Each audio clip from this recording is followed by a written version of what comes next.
Africa has stopped being silent. A new era began. And what happened in South Africa just sent shockwaves to the whole world. Keep watching because this moment is much bigger than anyone anticipated. For the first time in many years, an African nation made a move so bold that global leaders had no choice but to pay attention. South Africa stood proud and refused to follow a long tradition that has always favored powerful nations. Here's what happened. Normally, at the end of every country's G20 presidency, it travels to the next host nation for a handover ceremony of the baton of leadership. It's a tradition, which every country accepts without question. But this time, South Africa refused to fly into the United States for the ceremony, not out of rudeness but to make a point. The message was clear. If you want the G20 presidency, respect us. We will not travel across the world just for a tradition serving your purposes more than ours. This was a statement of dignity. It showed that Africa will no longer accept being treated as a follower. Many years have passed, and the leaders of Africa have always been expected to go to the West for approval or support. But times are changing now. Saying no was a sign of confidence and self-respect shown by South Africa. People celebrated the decision across the continent. Social media platforms were filled with pride from many who exclaimed that this was a moment where finally Africa showed it deserved equal respect. But then something unexpected happened. The United States announced it would not attend the G20 summit in Johannesburg. No president, no vice president, not even a high-ranking official. This was quite shocking to the world, since, until now, the US had always attended G20 meetings.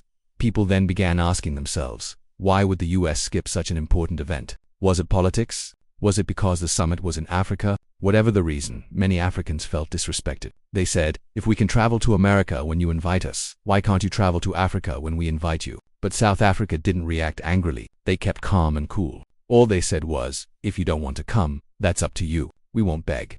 This response showed maturity and confidence. In the end, the US hurt its own image. Many countries questioned whether America truly respects Africa. In the same vein, Africa's belief in standing together, becoming independent, grew even stronger. Then, former US President Donald Trump further heightened tensions when he said that South Africa, who was not qualified to lead the G20, what he said only added fuel to an already hot controversy. Trump's comments immediately caused outrage around the world. Most citizens viewed his words as disrespectful, not only against South Africa, but against the whole African continent. This reaction didn't come out of nowhere. Trump has previously made harsh comments against Africa and too many Africans.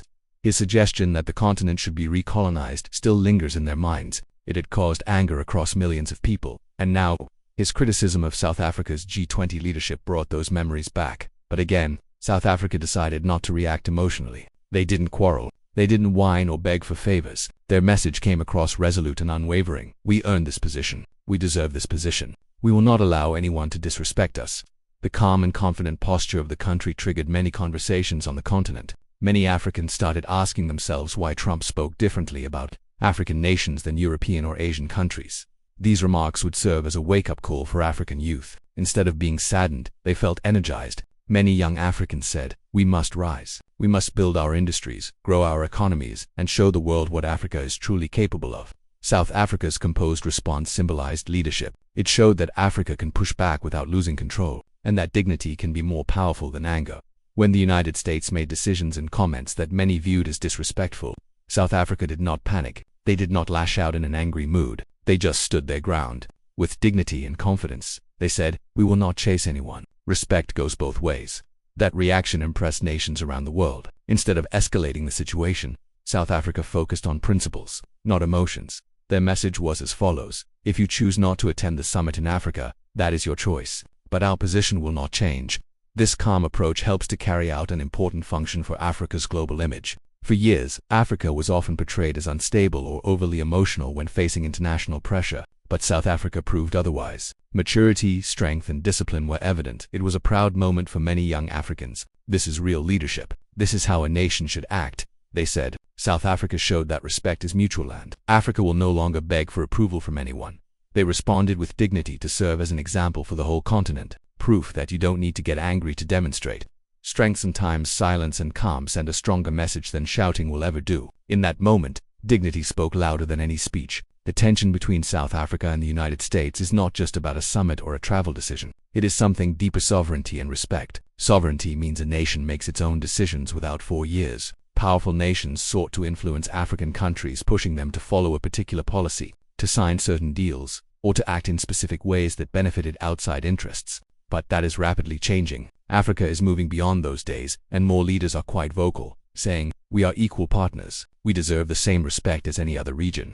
South Africa's bold stand proved that Africa is serious when it comes to protecting dignity. For too long, the continent was treated as if it always needed help, aid, or guidance. But the truth is very different. Africa is rich in resources, rich in culture, rich in talent. It's home to over 1.4 billion people and provides the world with minerals, energy, and innovation.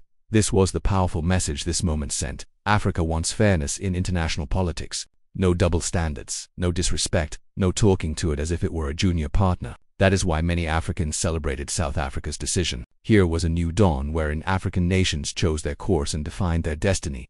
Sovereignty is not just a political term. It is a mindset. It's about standing tall and saying, "We control our continent. We make our decisions. We demand equal treatment."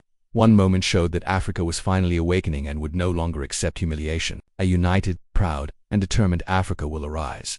Nowadays, the rise of Africa cannot be swept under the rug. Factories are built, technology is improved, energy projects are enlarged, and countries are moving to join powerful alliances at the global level, such as BRICS. The youth of Africa, who make up the youngest population in the world, are playing a massive role in this transformation. With 60% of Africans under age 25, the continent is full of energy, ideas, and innovation. Young people are starting companies, developing apps, acquiring digital skills, and moving Africa into a new technological era. At the same time, many African countries are discovering their true economic power. Ethiopia, Kenya, Ghana, Tanzania, and Rwanda are building new industries. Nigeria, Angola, and Mozambique are increasing energy production. South Africa, Egypt, and Morocco are advancing in manufacturing and technology.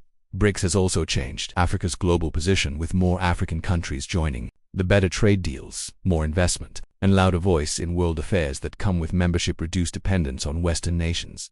Politically, Africa is becoming more independent. The leaders reject pressures from the outside countries and opt for partnerships that respect African interests. They are also functioning more cooperatively through the African Union and regional blocs. That it is a rising Africa that is forcing the world to take notice. Global powers now get it. Africa is not weak, not helpless, and definitely, totally not irrelevant. Africa is the future, a massive market, source of vital minerals, and pole of creativity.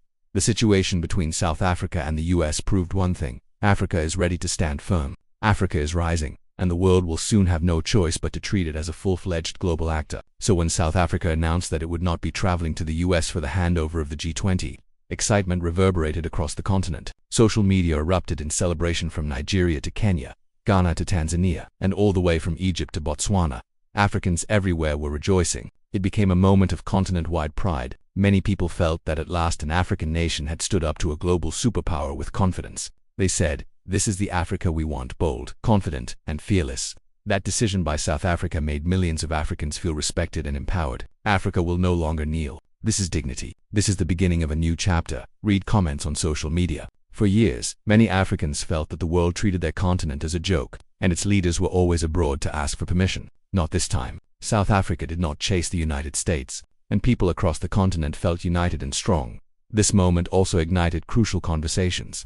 Among young Africans, it was now time for Africa to depend less on foreign nations and more on itself. This mindset change is crucial for the future of Africa. South Africa's